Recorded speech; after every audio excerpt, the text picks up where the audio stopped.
Hi friends, ಇವತ್ತಿನ video ಅಂದರೆ ಒಂದು ಡಿಫ್ರೆಂಟ್ ಆದ ವಿಡಿಯೋ. ಬಾಯಿ ಚಪ್ಪರಿಸಿ ತಿನ್ನುವ ಫಾಸ್ಟ್ ಫುಡ್ ಬಿಸ್ನೆಸ್ನ ಬಗ್ಗೆ ಇವತ್ತಿನ ವಿಡಿಯೋದಲ್ಲಿ ನಾವು ಚರ್ಚಿಸಲಿದ್ದೇವೆ. ಅದಕ್ಕಿಂತ ಮೊದಲು ಯಾರ್ಯಾರು ಸಬ್ಸ್ಕ್ರೈಬ್ ಮಾಡ್ಕೊಳ್ಳಿ ದಯವಿಟ್ಟು ಸಬ್ಸ್ಕ್ರೈಬ್ ಮಾಡ್ಕೊಳ್ಳಿ. ಹಾಗೆ ಈ ವಿಡಿಯೋ ಇಷ್ಟವಾದರೆ ಪ್ಲೀಸ್ ಲೈಕ್ ಕೂಡ ಮಾಡಿ. ಬನ್ನಿ ಹಾಗಾದರೆ ನಾವು ವಿಡಿಯೋನ ಸ್ಟಾರ್ಟ್ ಮಾಡೋಣ.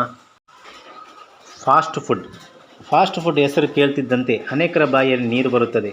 ಫಾಸ್ಟ್ ಫುಡ್ ಆರೋಗ್ಯಕ್ಕೆ ಒಳ್ಳೆಯದಲ್ಲ ಎಂಬ ವಿಷಯ ಗೊತ್ತಿದ್ದರೂ ಕೂಡ ಒಂದು ದಿನ ತಿಂದರೆ ಏನಾಗಲ್ಲ ಅಂತ ಸೇವನೆ ಮಾಡುವವರೇ ಹೆಚ್ಚಾಗಿದ್ದೇವೆ.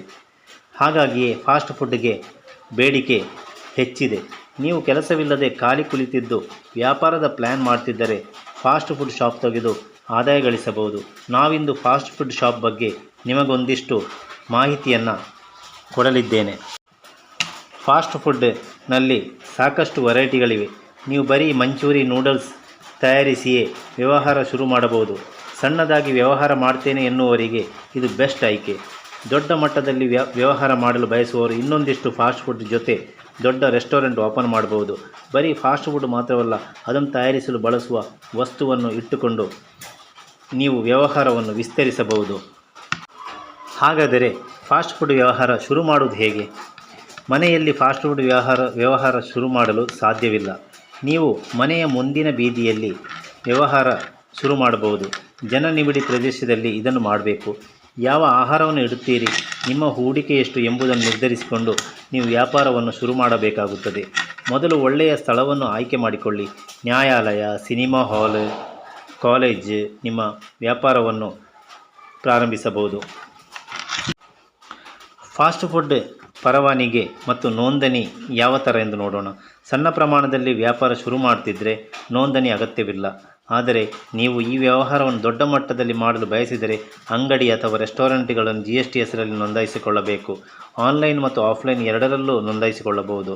ಫಾಸ್ಟ್ ಫುಡ್ಗೆ ಅಗತ್ಯವಿರುವ ಕಚ್ಚಾ ವಸ್ತುಗಳೇನೆಂದರೆ, ನೀವು ಯಾವ ಫಾಸ್ಟ್ ಫುಡ್ ಅಂಗಡಿ ತೆರೆಯುತ್ತೀರಿ ಎಂಬುದನ್ನು ಅದು ಅವಲಂಬಿಸಿರುತ್ತದೆ.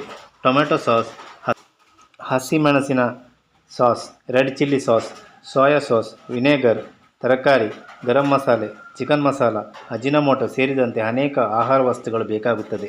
ಅದಲ್ಲದೆ ಒಲೆ, ಗ್ರಿಡಲ್, ಅಲ್ಯೂಮಿನಿಯಂ ಫಾಯಿಲ್, ಪೇಪರ್, ಮೇಜು ಸೇರಿದಂತೆ ಇನ್ನೂ ಅನೇಕ ಪಾತ್ರೆಗಳ ಅಗತ್ಯವಿರುತ್ತದೆ. ಫಾಸ್ಟ್ ಫುಡ್ ವ್ಯವಹಾರಕ್ಕೆ ತಗಲುವ ವೆಚ್ಚವೆಷ್ಟೆಂದು ತಿಳಿಯೋಣ.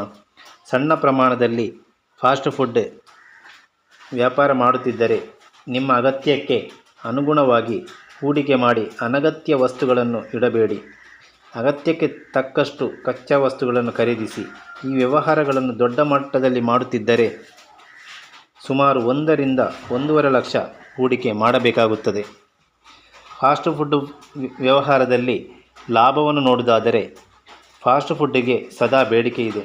ಆದರೆ ನಿಮ್ಮ ಗುಣಮಟ್ಟ ಹಾಗೂ ರುಚಿ ಇಲ್ಲಿ ಪ್ರಮುಖ ಪಾತ್ರ ವಹಿಸುತ್ತದೆ. ಸ್ವಚ್ಛವಾದ ಸ್ಥಳದಲ್ಲಿ ರುಚಿಯಾದ ಫಾಸ್ಟ್ ಫುಡ್ ನೀವು ನೀಡಿದರೆ ಬಾಯಿಂದ ಬಾಯಿಗೆ ಪ್ರಚಾರವಾಗಿಯೇ ನೀವು ಲಾಭವನ್ನು ಪಡೆಯಬಹುದು. ಸಣ್ಣ ಪ್ರಮಾಣದಲ್ಲಿ ವ್ಯಾಪಾರ ಮಾಡುವ ಒಳ್ಳೆಯ ಫಾಸ್ಟ್ ಫುಡ್ ವ್ಯಾಪಾರಸ್ಥ ಸುಮಾರು 20,000 ರಿಂದ 30,000 ಲಾಭ ಗಳಿಸುತ್ತಾನೆ.